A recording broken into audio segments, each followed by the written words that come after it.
administración de los bienes de la mujer. ¿Se acuerdan de esa figura? O sea, uno ahora lo ve y dice, qué barbaridad. Bueno, existían un montón precisamente de instituciones, entre ellas una, y la fundamental es el derecho, la religión, la economía, que precisamente legitima posiciones sociales escondiendo su cuota de violencia, ¿sí? Su cuota de violencia. Los pueblos originarios, por ejemplo, la invisibilización de los pueblos originarios, hoy podríamos decir que es precisamente, ¿qué cosa? Una forma de violencia, ¿no? Decir, no, en Argentina no hay indios, ya los matamos a todos. ¿Vieron eso? ¿Qué es precisamente decir esa barbaridad que se escucha? Es precisamente negar la existencia, porque es como que no es un problema el pueblo originario, ¿no? O decir, no, los indios, como dijo una vez Rolando Hangling, un gran historiador que les recomiendo, un gran historiador argentino se llama Rolando Hangling, que dijo que, que en realidad los pueblos originarios eran chilenos, ¿no? Como si Chile hubiera existido siempre, ¿no? Entonces, todas esas cosas que andan dando vueltas son actos de violencia, ¿se entiende? Es negar la entidad de un otro, ¿sí? Son formas de violencia, que generalmente uno no lo piensa, porque uno piensa en la forma de violencia y piensa en las violencias intersubjetivas, ¿no? Pero hay otras formas de violencia. Bueno, entonces, para cerrar con esto, habíamos visto que para poder precisamente establecer este hábitus, ¿no? Las instituciones tenían que contar con un poder simbólico, ¿sí? Y cuando pensamos poder simbólico, no es solamente desde el camino del ejercicio del poder impositivo que se impone, sino precisamente de esta creencia en la legitimidad de esa imposición. ¿Se entiende? La sociología piensa siempre en un concepto que proviene de Max Weber, que se llama dominación, que en alemán es Herrschaft, que tiene precisamente, lo que se pregunta es la posibilidad de ser creído, la posibilidad de ser seguido por la comunidad política, ¿sí? O por las comunidades tradicionales, etc. Esto es muy importante porque cuando el sacerdote habla y dice, no sé, dice cosas estableciendo precisamente posiciones sociales, el que va a creerle, su poder social está funcionando a partir de su capital social, es decir, de que la gente lo cree, ¿se entiende? Como impoluto, como bueno, como sabio, etcétera, etcétera. Pero lo mismo a un presidente, ¿no? O lo mismo puede ser a un influencer. Vieron que ahora ya cada día somos más estúpidos porque utilizamos palabras que ya son completamente... Yo no voy a decir una persona que se domina influencer. La gente dice, no, sigo una persona que me va a influenciar, ¿no? Después quiero ser libre. Es una locura, pero bueno, un influencer, uno lo sigue, ¿no? Porque supuestamente quiere ser como él, ¿no? Como Fedeval, por ejemplo. Uno quiere transformarse en alguien así como... que sea una máquina pensante, ¿no? Entonces, eso precisamente es el capital simbólico, ¿sí? Y todo esto es para, cuando pensamos el concepto de violencia, primero les quiero leer una pequeña parte para que vean cómo funciona.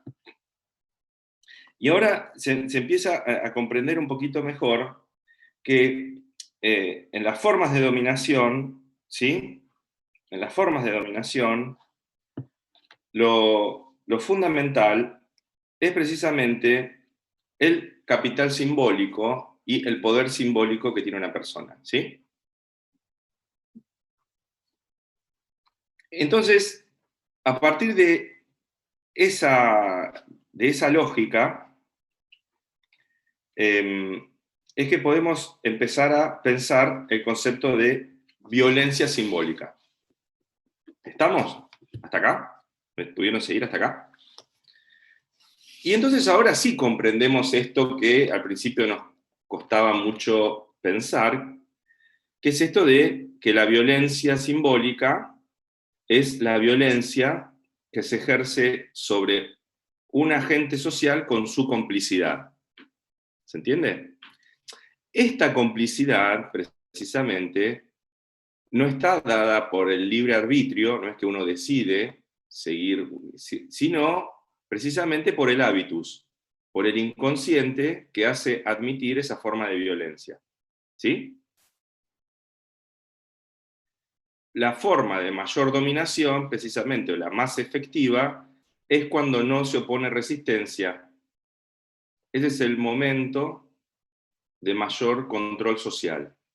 En la economía del control social no existe ni siquiera un gasto de refuerzo. ¿Se entiende? ¿Eh?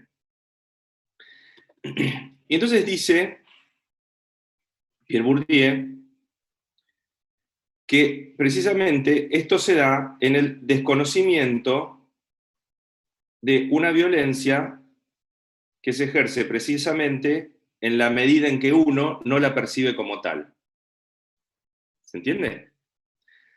Y aquí estamos jugando a un nivel muy importante porque nos pone a nosotros en un lugar de reflexión de todas las veces que podemos ejercer violencia, ¿sí?, sin darnos cuenta, o que podemos estar sometidos a formas de violencia sin darnos cuenta.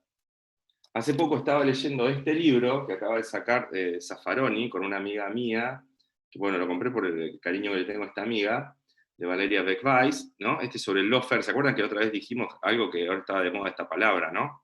Entonces me lo puse a leer y en un momento Zaffaroni, que es un tipo supuestamente progresista, dice, seguramente han sentido lo que dicen esas tías viejas que dicen tal cosa, ¿no? Y ahí me parece que es como, hay una cuestión de género, ¿se entiende? Decir eso, que lo dice como que es un sentido común, que uno está diciéndolo como si los tipos viejos, como si los tíos no dijeran sentidos comunes criminológicos, ¿se comprende? ¿Por qué es un atributo solamente de las tías viejas y no de los tíos estúpidos, ¿no? Podemos decir, o de los tíos viejos también, ¿no? Pero parece que fuera, y entonces digo, un tipo re progresista, fíjense cómo coloca una posición. Eso es lo que quería marcarle, cómo se nos va escapando constantemente determinados presupuestos, principios que pasan inalterados, ¿no? Y uno lo puede leer y se puede reír, y si se ríe, entró básicamente en el dispositivo de reproducción de un sentido común que no deja de ser violento. ¿Se entiende esto? ¿Hasta acá me siguen? Entonces, cuando decimos que la violencia es la que un agente social da con su complicidad, es precisamente porque, y esto ténganlo en cuenta, dice, es aceptar el mundo como es y encontrarlo natural porque sus mentes están construidas de acuerdo con estructuras cognitivas salidas de las estructuras mismas del mundo. ¿Sí? Esto que parece una gran locura, ¿no? Es básicamente una pregunta radical por conocer los marcos que organizan, como dice acá, el orden de las cosas. ¿Sí? El orden de las cosas. Lo que está bien y lo que está mal, etcétera, etcétera. Seguramente han visto las películas de Malcolm X, que tienen algunas frases bastante interesantes, cuando le agarra y le hace ir a un diccionario, ¿no? El tipo que lo va reconvirtiendo en la cárcel, y le dice, busca la palabra negro, ¿no? Le dice, decía negro, malo, dañino, oscuro, peligroso, ¿no? Vieron que dicen, tiene un futuro negro, ¿no? Todo así. Después dice, ahora busca blanco, decía, blanco, impoluto. Decir que lo blanco es bueno y que lo negro es malo, ¿se entiende? Dice, es una construcción que ya está en el diccionario. Entonces, el orden de las cosas también viene de pequeños elementos que uno da por sentido, ¿no? Uno no dice, no, tiene un futuro trágico, ¿no? No decir, es negro, ¿no? Una cosa así, ¿eh? Es muy gracioso esto que estamos hablando. La otra vez había surgido, por eso que había surgido que un jugador de fútbol le había dicho la palabra, le había dicho negrito a uno. Nosotros nos decimos cariñosamente. Ahora, una cosa es que te digan negrito, ahora si te dicen sudaca no te gusta, ¿no? Si estás en Europa y te dicen sudaca, ahí es como, es feo, ¿se entiende? Que te digan eso es precisamente actualizar un acto de diferencia y ponerte en una posición social, ¿se entiende? Entonces, quiero que empecemos ahora a trabajar con las dos instituciones, o vamos a trabajar con una, en principio, la otra se las voy a dejar para que ustedes elijan otras formas de instituciones. Y cuando pensamos en institución social, tenemos que pensar, básicamente, ¿no?, en los grandes aparatos simbólicos que construyen este orden de las cosas, ¿sí? ¿Cuáles son estos órdenes de las cosas? Obviamente que tenemos uno primigenio, que generalmente es olvidado, y vamos a ver que es un efecto de sentido de una violencia simbólica, que es precisamente la religión. ¿Se entiende? Nosotros tenemos una formación laica, ¿no?, sobre todo en la universidad, y le damos muy poca bolilla a la estructuración de nuestras conductas por la religión, ¿no?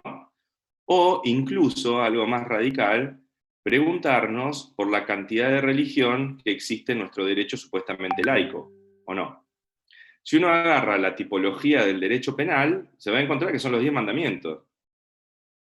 Ahora sacaron el adulterio, vieron que hace unos años sacaron el adulterio, ¿no?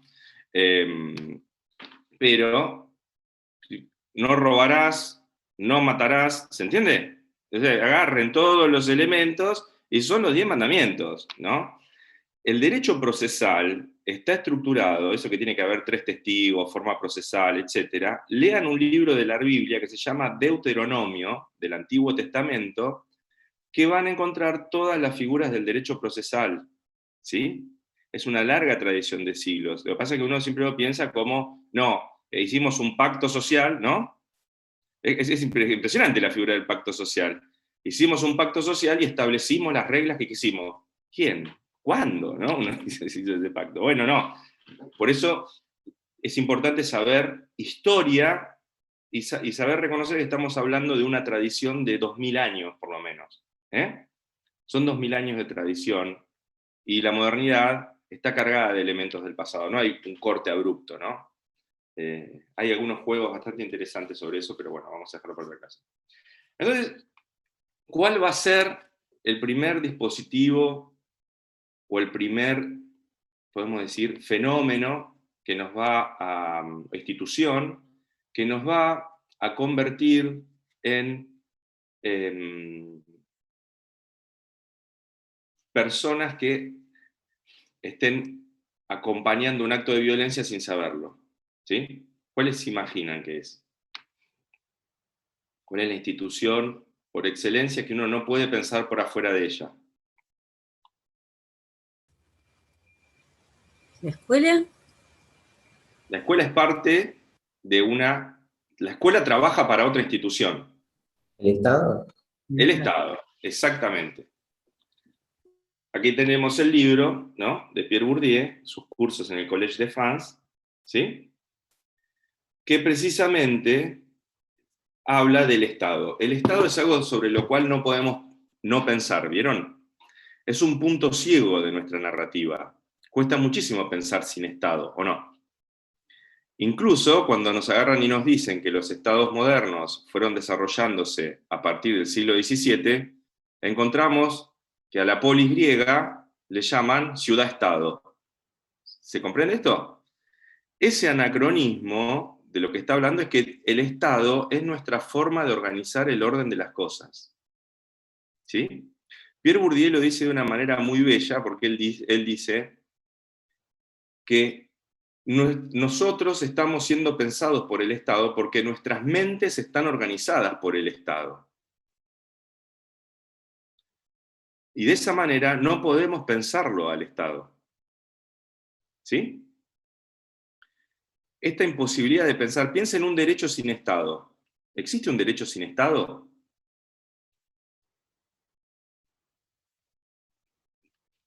¿Sí o no?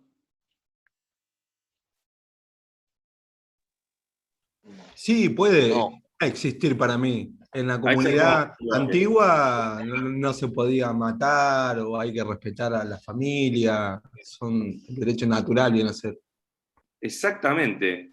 ¿Qué otra? Pero, y en el presente, ¿hay derechos sin Estado? Sí, todavía continúan las comunidades indígenas autorrigiéndose. Exactamente. ¿Y quién más genera derechos sin Estado? ¿Los gicanos? los derechos individuales existen sin el Estado, es más, tienen que ser protegidos contra el Estado. Sí, pero en realidad, si ves Fermín, los derechos individuales son una creación de Estado, ¿se entiende? Porque se inventan en el momento de que se crean las declaraciones de los derechos, ¿no? Sí. ¿Se acuerdan de 1789? Cuando dicen, que están ahí subidas en la página, cuando dice precisamente que son los derechos del hombre y del ciudadano, ¿sí? Está pensando en la forma estatal, pero es muy bueno lo que vos decís. Un ejemplo les voy a dar de una organización sin Estado, la FIFA. ¿Se entiende? La FIFA no es un Estado y produce un montón de normas. ¿Se comprende esto? Y no está organizada por nadie. ¿Quién es de la FIFA define? Vieron que hace poco, ayer se suspendió, que fue un papelón, ¿no? Que demuestra nuestra falta de sentido común, se suspendió una vacunación porque había un partido de no sé quién jugaba, ¿no? Entonces estaban un montón de viejitos diciendo, quiero que me vacunen, y dijeron, no, juega Boca. Dicen. Una cosa, un nivel de ordinariez tremenda. River. O River. Entonces, uno cuando piensa eso dice, estamos completamente delirantes. Bueno, pero fíjense que puede haber un montón de derechos.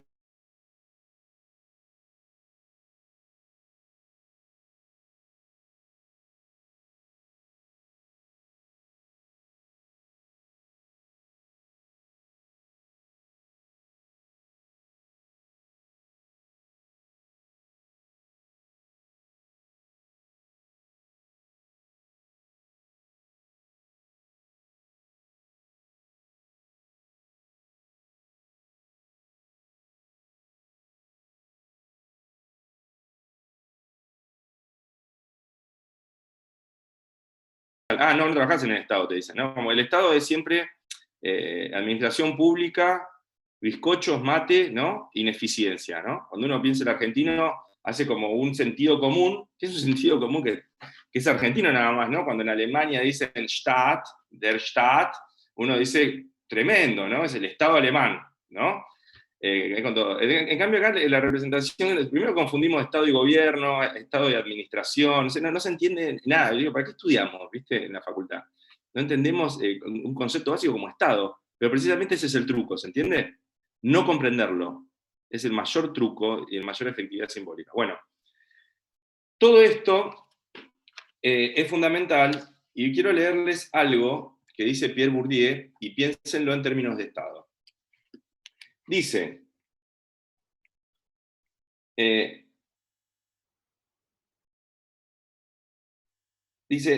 uno de los efectos, y ahora ya sabemos su lenguaje, ya conocemos su lenguaje, entonces dice, uno de los efectos del poder simbólico asociados con la institución del Estado es precisamente la naturalización, en forma de doxa, de suposiciones más o menos arbitrarias que estuvieron en el origen mismo del Estado.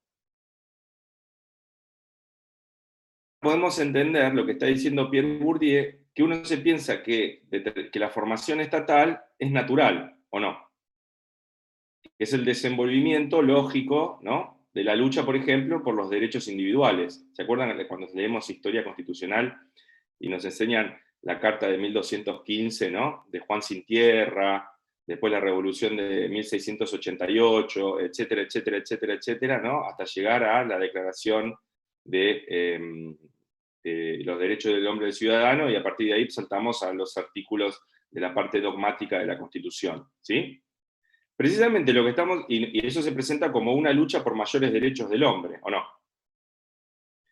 Precisamente, ahí lo que estamos viendo es precisamente qué estamos naturalizando, de que el Estado es el que garantiza las libertades, ¿se entiende? Y no siempre pasa así. Si uno ve la historia de los Estados, precisamente se han construido a partir de la guerra. Para que un Estado exista, se necesita primero, lo vamos a ver después con Foucault, un ejército. ¿Sí? Y el ejército es una forma de disciplinar por excelencia. ¿Cuándo triunfa la institución?, se pregunta Pierre Bourdieu, y volvemos a lo mismo. ¿Por qué es tan difícil pensar el Estado? No.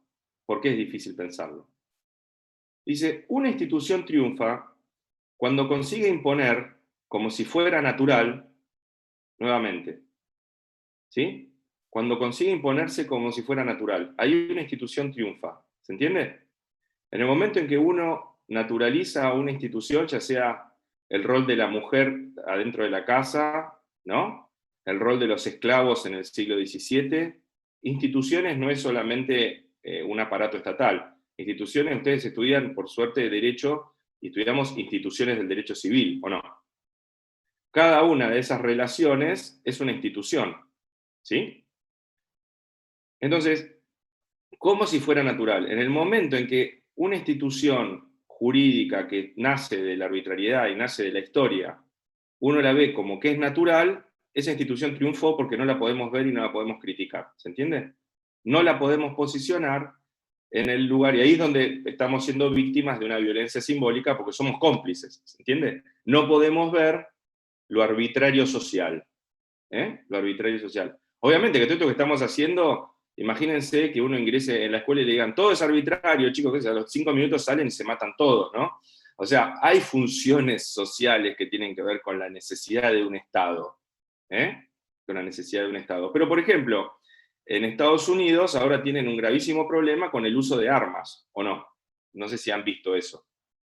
Está fundamentado en una narrativa que tiene que ver con la Constitución norteamericana, que en una de sus enmiendas permite el derecho de tenencia de armas por si vuelve el rey de Inglaterra o por si alguno de sus gobernantes se vuelve hacia la tiranía, se vuelve un tirano, ¿no? ¿Qué pasa ahora? Cuando agarran y dicen, bueno, tienen que quedarse en casa usando tapabocas, salen un montón de tipos con unas armas, ¿no?, de asalto, de guerra, a decir, se convirtió en un tirano, ¿se entiende? Es problemático, ¿no? Entonces, ¿de qué manera puede solucionarse esto? Precisamente a través de mostrar lo arbitrario que ha sido esa construcción del armarse, ¿no?, poniéndolo en la historia. Esto lo dijeron en el contexto de que habían hecho una revolución, ¿se entiende? Hoy en día, en un sistema democrático, supuestamente no existiría esa necesidad de portar armas. O sea, es uno de los pocos países del mundo que tiene ese derecho. ¿Se comprende esto? Entonces, desnaturalizar es darle historia. Fíjense que dice nuevamente Bourdieu. Les recuerdo la definición de institución tal como la manejo yo. Dice, esto es fantástico. La institución existe dos veces. Existen la objetividad y la subjetividad. En las cosas y en los cerebros. Una institución exitosa que es capaz de existir tanto en la objetividad de los reglamentos como en la subjetividad de estructuras mentales adaptadas a estos reglamentos, desaparece como institución. ¿Se comprende esto? La potencia que tiene esto. Existe entonces en lo objetivo y en lo subjetivo, ¿no? En mi mente y en esto, y en la objetividad, en el hecho que observamos desde fuera. Existe en las cosas, ¿sí?, en las relaciones materiales que se generan a partir de ese caso, pero también en los cerebros. Y el éxito de la institución se da cuando no es percibida como un arbitrario social construido y es percibido como algo natural. ¿Sí? Es decir, cuando nosotros llegamos al aula y nos sentamos, y no nos tienen que decir que nos tenemos que sentar uno atrás del otro, ¿sí?, y comportarnos. O que entre el profesor y nos paramos. No sé si, me parece que en las escuelas ahora ya no se paran más, ¿no?, cuando uno entra el profesor. No se usa más eso, profe. No se usa más, bueno, no se usa más. Pero los primeros años de la facultad, cuando entraba un profesor, era como que uno tiraba como a pararse, ¿no? Era como una cosa así, claro, estábamos... Por lo menos mío también, sí. Claro. Era natural, era totalmente natural pararse cuando el profesor entraba. Venía el preceptor, todo el mundo tenía que pararse y iba a entrar el profesor. Exactamente. Formarse, ¿no? Las listas, que las listas siempre separan de mujer y de hombre, ¿o no? En mi época, les estoy diciendo, instituciones que son vistas como maneras naturales, que existen en los reglamentos y en los cerebros. Educación física, ¿están separados mujeres y hombres, o no? Estaban, ya no. No, bueno, por eso digo que ahora, no voy a decir lo que pasa ahora, ¿no? Estamos en un nuevo... Después vamos a tener que preguntarnos, que eso es bastante interesante, porque una cosa que dice Foucault Y siempre dice, uno puede reconocer generalmente aquellos dispositivos que ya han fracasado. ¿Se entiende? Uno no puede reconocer los dispositivos que están organizando en este momento su mente. Esa es la verdadera, a lo que tenemos que empezar a pensar, y es la pregunta que tienen que responderse ustedes. ¿Dónde están las estrategias de control hoy en día? ¿Existe control social? Sí, existen formas de control social. ¿Provienen del Estado? Vamos a ver si provienen del Estado. ¿Se entiende? ¿Por qué? Porque precisamente si podemos criticar al Estado, es porque el Estado, como forma de organización de control social, está fallando.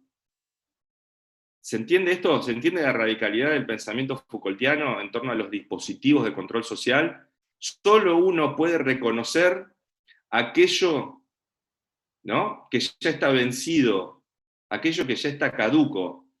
Las formas de control social más efectivas son aquellas que no podemos reconocer, de las que somos cómplices, ¿no? ¿Vieron cuando uno se compra un iPhone? No, yo tengo todo Apple, porque soy medio fanático de esta marca.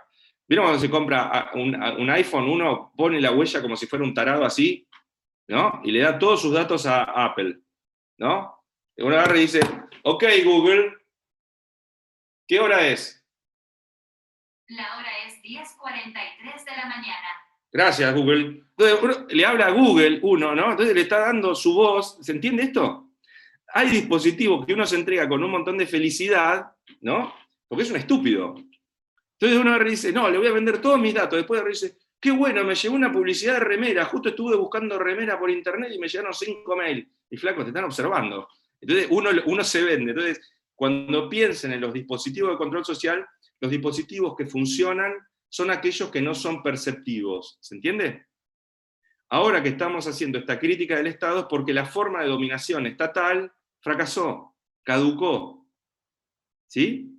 El temor al Estado, nadie quiere seguir lo que el Estado le dice como se seguía hace, no sé, 70 u 80 años. ¿Se comprende? Hoy en día, precisamente, está de moda criticar al Estado. ¿Sí? Que hoy se lea Foucault, seguramente no sentido las palabras Foucault, Bourdieu, ¿no? Althusser, todos estos autores, todos los conocemos, como diciendo, sí, obvio, Gramsci, ¿no? En Italia, o sea, todos conocemos estos autores, y si básicamente los conocemos, fueron tipos que escribieron siempre en contra del Estado. Entonces quiere decir que si los conocemos, el Estado fracasó, ¿sí? Entonces, para cerrar esta clase sobre precisamente el monopolio de la violencia. El monopolio de la violencia física y simbólica, Bourdieu se va a preocupar por el lado de lo simbólico, ¿se entiende? De aquello que no podemos reconocer porque está como naturalizado. ¿Sí? Nuestras mentes las organiza el Estado. El curso que ustedes y los autores que ustedes están recibiendo en la Facultad de Derecho tienen que pasar por un plan de estudio que está autorizado por el Ministerio de Educación y está autorizado por la CONIAU, por agencias estatales. ¿Se comprende? Uno no puede pararse en una Facultad de Derecho y decir cualquier cosa. Bueno, creo que hoy en día eso está cambiando, pero uno no puede decir cualquier cosa. ¿Sí? Lo mismo pasa con la medicina. La mirada de la medicina... Vieron que hay medicina alternativa, ¿no? En el momento que aparece la palabra alternativo, uno se pregunta, ¿alternativo con respecto a qué? ¿Se entiende esto? Cuando uno se pregunta, cuando entra la palabra alternativo, lo radical que tiene que preguntarse, ¿alternativo con respecto a qué? A lo estatal. ¿Se entiende? ¿Sí? Hace una terapia alternativa. ¿Cuál es una terapia alternativa? Y es una terapia que no está controlada por el Estado, ¿no? Uno, qué sé yo, tiene una psicosis, o una psicosis que quiere salir a matar a todo el mundo, y le dicen, no sé, ponete un saumerio en la oreja, ¿no? Sale y mata a todo el mundo. Después dicen, no, bueno, qué sé yo. Ahora, ¿cuál es la ventaja del Estado con respecto a el resto de las terapias alternativas? Digo, terapias alternativas, no se piensen que odio a todo lo que sea meditación y esas cosas, porque me parece muy interesante. Más, todos tendríamos que hacer un poco de esas cosas. Pero, ¿cuál es? Es el tiempo. ¿Se entiende? La efectividad del Estado, en un montón de prácticas, tiene que ver con el tiempo de experimentación. ¿Sí? Tiempo de experimentación. Que tiene que ver con la formación de una tradición.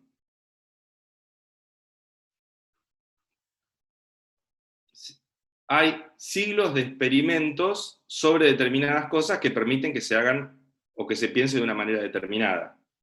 Eso, por un lado, es limitante, ¿sí? Es limitante, pero por otro lado es mucho más efectivo. ¿Se comprende? Es limitante para pensar innovaciones, pero al mismo tiempo es mucho más efectivo. Entonces, para concluir esto, cuando pensamos en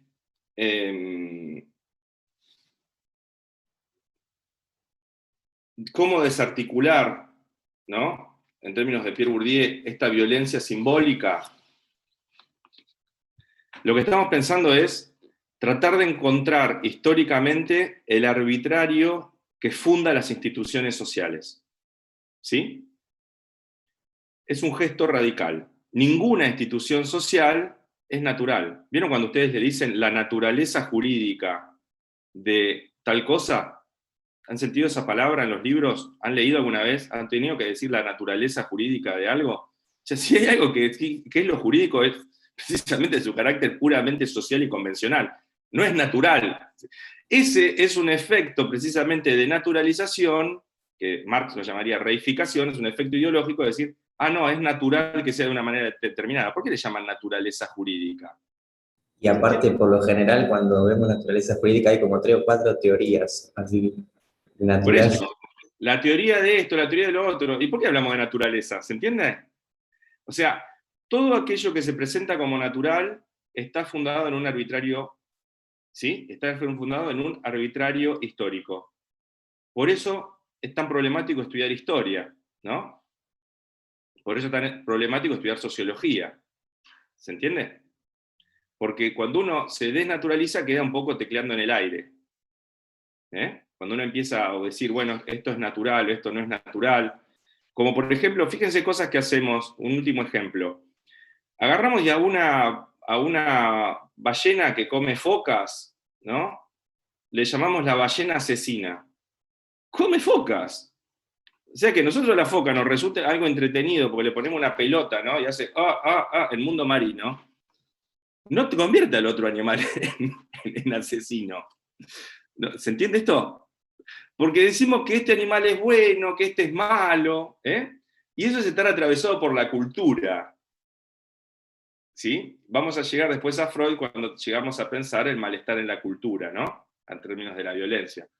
Estar atravesado por la cultura, precisamente, es asignarle a elementos que provienen de la naturaleza contenidos culturales, y al mismo tiempo, el mayor efecto de la cultura es precisamente pensar lo cultural como natural. ¿Se entiende?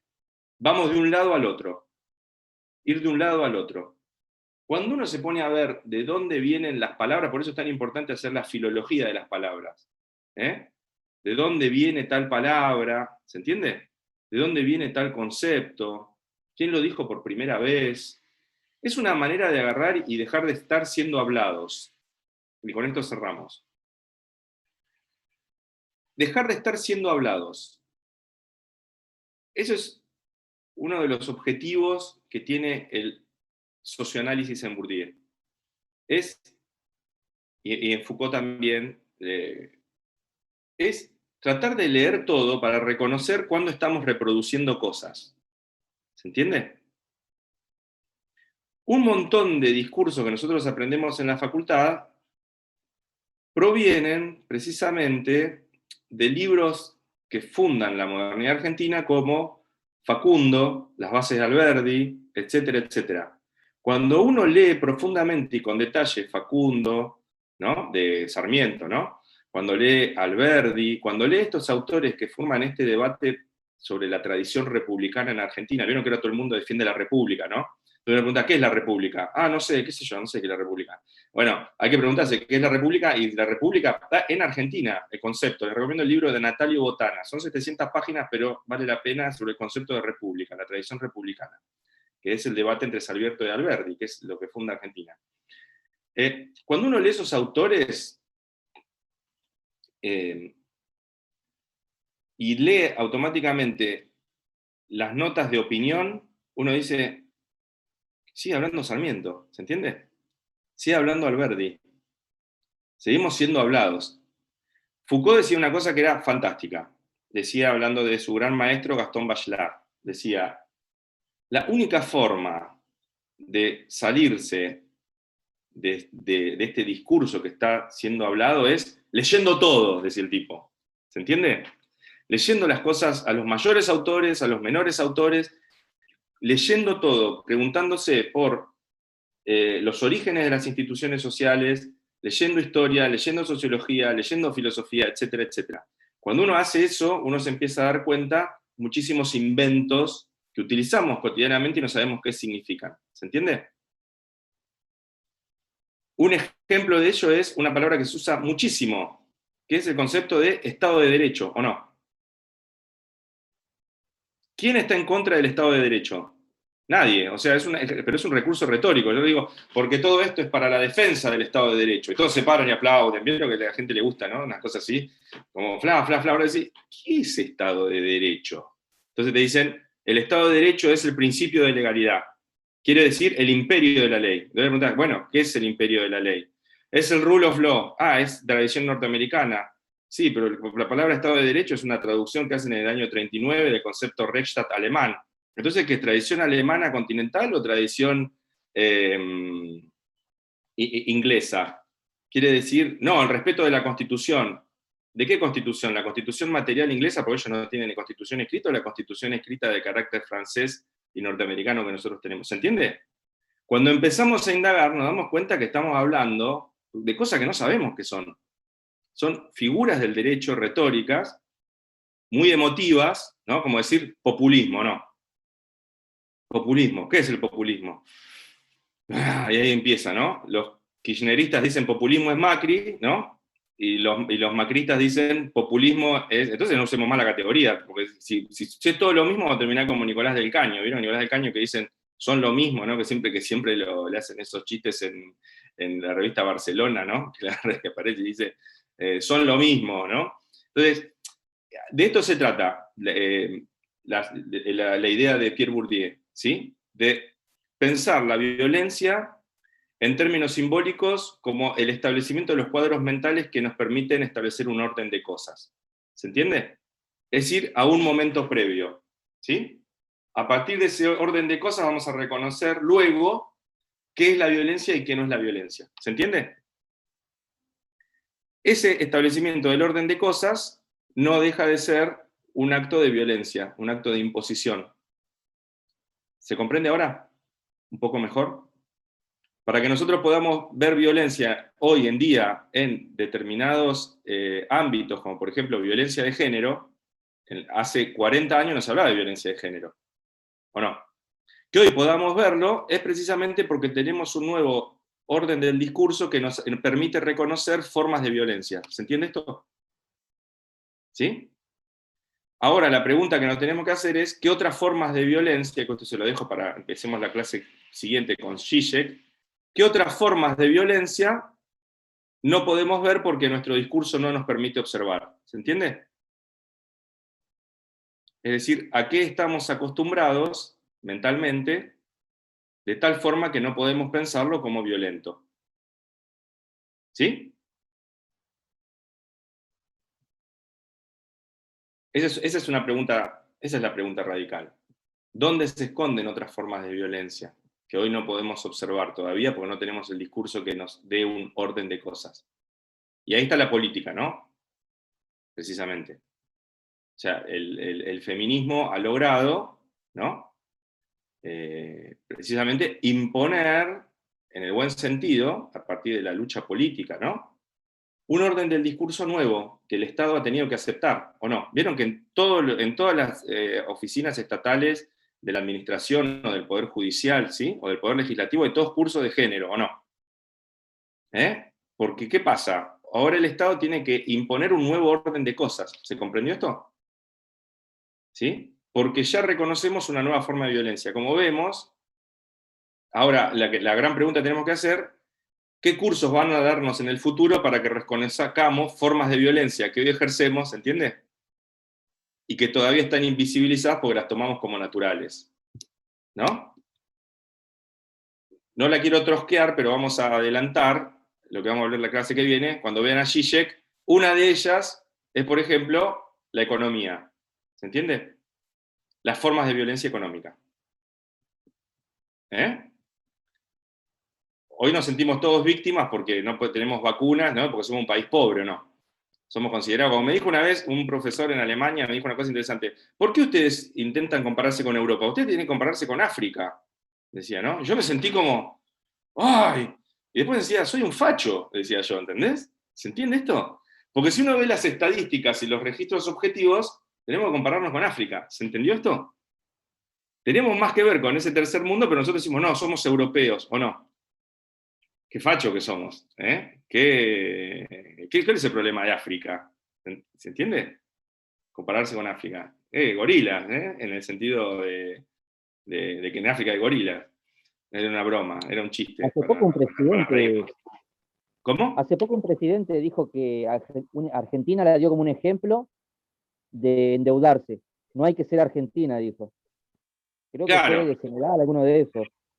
Claro, sí, obvio. Pero bueno, otra cosa que tenemos naturalizada, que es muy interesante, y lo vamos a ver más adelante, cuando veamos otros temas, es las metáforas que se utilizan para explicar cosas completamente complejas, ¿no? O sea, estamos hablando de endeudamiento externo, ustedes ya rendieron economía política seguramente, ¿no? Entonces, ven cuando tienen que estudiar micro y macroeconomía, que seguramente leen Samuelson, el libro de Samuelson. ¿Es complejo o no? Ahora, se para un tipo y dice, esto es como la casa. Yo a mi señora le doy 10 pesos. Entonces, si ella gasta de más, ya no tengo. No. Entonces dice, la teoría del ajuste, lo explican al vecino, flaco, hay 500.000 teorías para explicar con el ejemplo de la casa. ¿Se comprende esto? ¿Y por qué siempre el ejemplo de la casa? Porque básicamente es el orden simbólico más sencillo de comprender. ¿Se entiende? Porque venimos precisamente de una cultura no estatal, sino de una cultura católica. ¿Sí? Es bastante interesante esto. Por eso yo siempre lo jodo para que lean el libro de Max Weber, que se llama La ética protestante del espíritu del capitalismo, cuando Max Weber agarra y dice precisamente esto, ¿no? Que el desarrollo del capitalismo se da precisamente por el protestantismo. Y no, ¿se entiende? Así que se los dejo para que lo lean. Se los dejo como ahí pinchado, para que este fin de semana digan, a ver qué dice Max Weber. Bueno, nos vemos entonces la clase que viene. ¿Están de acuerdo? ¿Sí? ¿Les quedó claro esto? Bueno, por lo menos... Una pregunta. Sí. Hasta ahora nos diste para leer el capítulo 1 de Fusito y el texto que está de Bourdieu de el campo, elementos del campo jurídico, algo así. Exactamente. Más hay una pequeña página donde habla sobre violencia simbólica, que es una página de Pierre Bourdieu, seguramente la han visto. Es una página. Para que vean lo exigente que soy. Una página, ¿no? Pero como ven, en esa página van a encontrar condensado todo lo que estuvimos hablando hoy. ¿Les parece? Perfecto. Bueno, Gracias, les... yo me pude